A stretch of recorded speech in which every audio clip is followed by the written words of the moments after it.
People often ask me, so what is primary health care? And for me, the simple answer is it's health for all.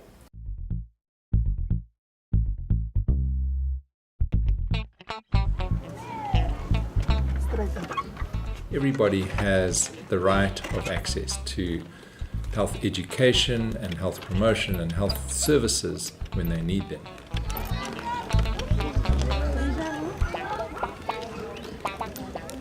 Hello everybody. Hello. My name is Randall. I'm a quadriplegic. That means I can't use my arms and legs. I was at a very young age. I was 9 years old when I climbed over a school fence and my pen stuck and I fall on my head. Then that is the cause of me being in a wheelchair. I like to make a difference in other people's life. There's many people out there who's going through a challenge physically and able people. And I feel that by my story and by my abilities, I can help them if they can see what I achieve in a wheelchair and they have their full physical strength. And maybe I can motivate them and become a better person in life. If you're going to be in the rehabilitation field, it's not our job to meet a guy like Randall and give him some assistive device and leave him. Our job is to elevate his status, to be employed, to be in a relationship. That's true rehabilitation. How's it? Come inside. So it's about helping create those opportunities for him.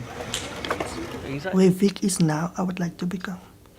I would like to have my own transport. Not married, but like to have my own place. Like to have people that assist me. If you remember, I spoke about the ICF, the International Classification of Functioning. They recognize disability is a combination of your health condition and your environment.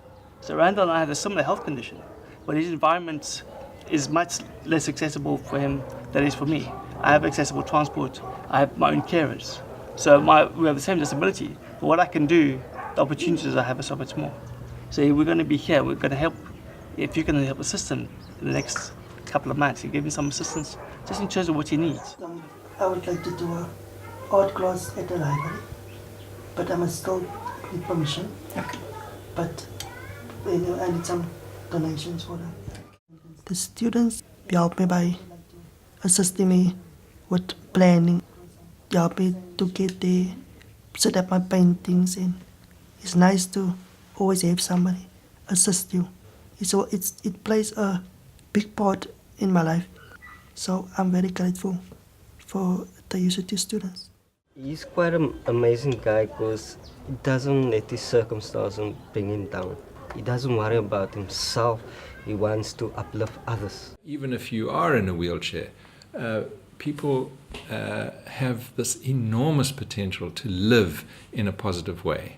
And so I think it's a matter of us as health workers actually getting with that program and understanding where people are at and removing the obstacles to them living to their full potential. Can you the color red? I was interviewed on Cape Town, and then there was a lecturer at Fallsburg College who was listening to my interview, and then they found me and they said I must come in. Before my accident, I always wanted to be a fashion designing, but that time they had art day at Fallsburg College, and they say like we will put you into art class. Then I said, but I can't use my hands, and she just come. She showed me how to draw with my mouth, how to paint, and the first year, 2004. At Fallsburg College, I was nominated Student of the Year. That's my name, Randall. So I would like you to do the same, but not with your hands, but with your mouth.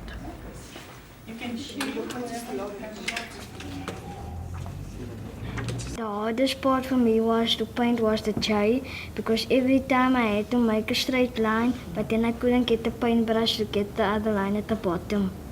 It was very hard, but it was very fun as well.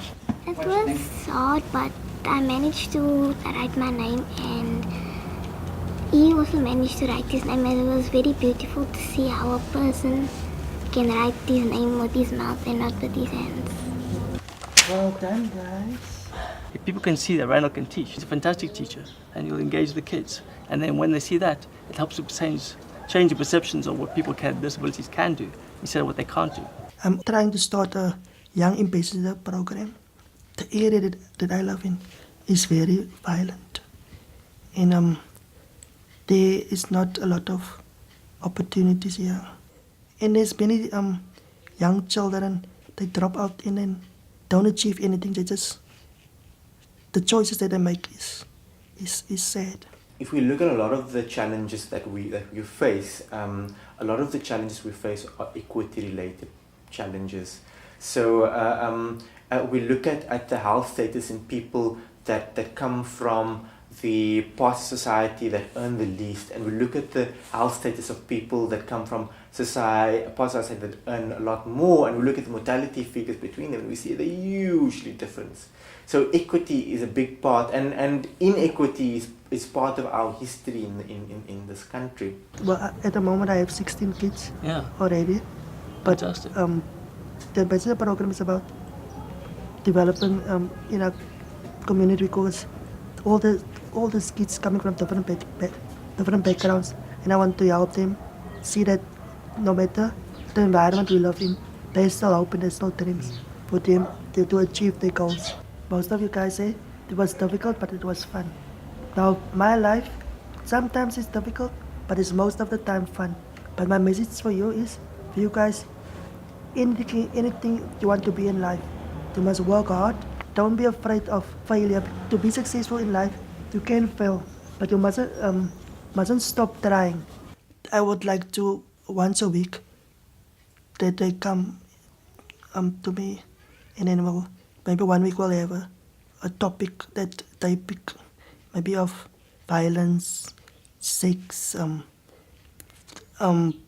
education, what is their goals in life and what are their dreams. So it's about helping create those opportunities for him to reach those dreams and to get that same level where he can look after himself and employ his own carers and have his own art studio. I think that's one thing we should help him go for. You mustn't give up on your dreams. You want to dream something, follow it, but most of the time, act on your dreams. Then you can achieve anything in life.